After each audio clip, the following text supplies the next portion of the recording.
All right, today we're digging into First Peter here, starting in verse 8. And these verses to me, man, when I was reading through this, it almost seems like they don't fit. There's just a big jump here. Talking about believing when we don't seeing, and how we're going to rejoice with glorious, inexpressible joy. And the reward for trusting Him will be the salvation of your souls. And I think we need to here look and remember that this is a letter of encouragement like we've been talking about. And last week, Jason told us about all those trials we go through in life and how they're purifying us, sanctifying us. You know, we talked about the process of purifying gold, all that kind of stuff, you know, that the heat brings out the impurities and makes the gold stronger, just like our faith.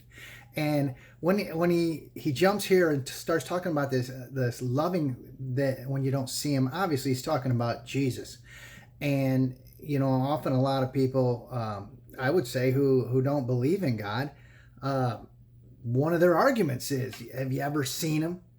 I can't see him. I don't believe he exists. He's not there. And the first thing that popped in my head when I read this was the story of Thomas from John. I'm looking here in another Bible, John chapter 20, verses 24, 29-ish. There's Thomas. I mean, even if you are not into the Bible, I'm sure you've heard the phrase doubting Thomas. And that's where this phrase comes from, is that Thomas heard of the resurrected Jesus and he didn't believe it. He's like, I got to see it with my own eyes to believe it. And when Jesus does reveal himself to Thomas, he says this phrase here in John 20:29. He says, you believe because you've seen me.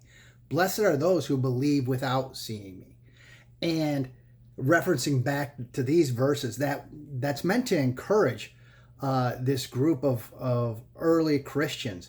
The fact that they are believing in something that they personally haven't seen. And even today, we can all say, man, I've never seen Jesus, but I can tell you this. I have experienced him, and I see him every day in this world. I just don't see him in physical form. Elsewhere in the Bible, it tells us God is love. And I personally believe that when we live in relationship and love our fellow man, that is where God exists. That's where God reveals himself all the time. In the relationships we're in. I know everybody here can pick up by now that Jason and I are big relationship people. We just love talking to people and getting to know them. And that's because that's really where and how we experience God the best, is when we're in relationship with people. He just reveals himself in all these different ways. Another thing I think that's going to help tie this together, when he's talking about this reward for trusting him will be the salvation of your souls. That's the reward as Christians we all get. We're heirs to the inheritance of heaven through the sacrifice of Jesus. And my mind there goes right to Hebrews 12, 1 and 2, which are the slogan verses of IndyCar ministry, but especially verse 2, where it says, we do this by keeping our eyes on Jesus.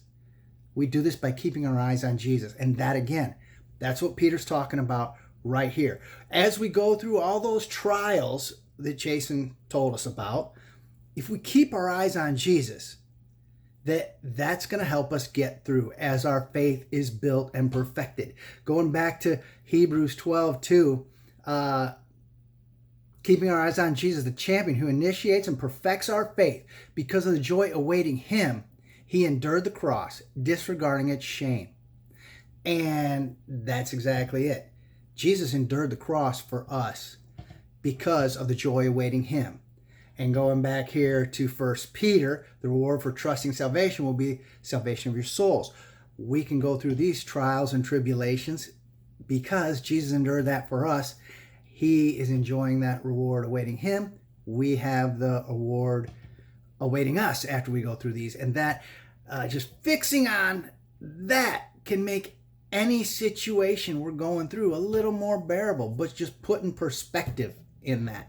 So that just a little encouragement for you there, that that's what it's all about. Fixing our eyes on Jesus and He will help us get us through those tough times. We look forward to catching you next week on Wednesday Wisdom.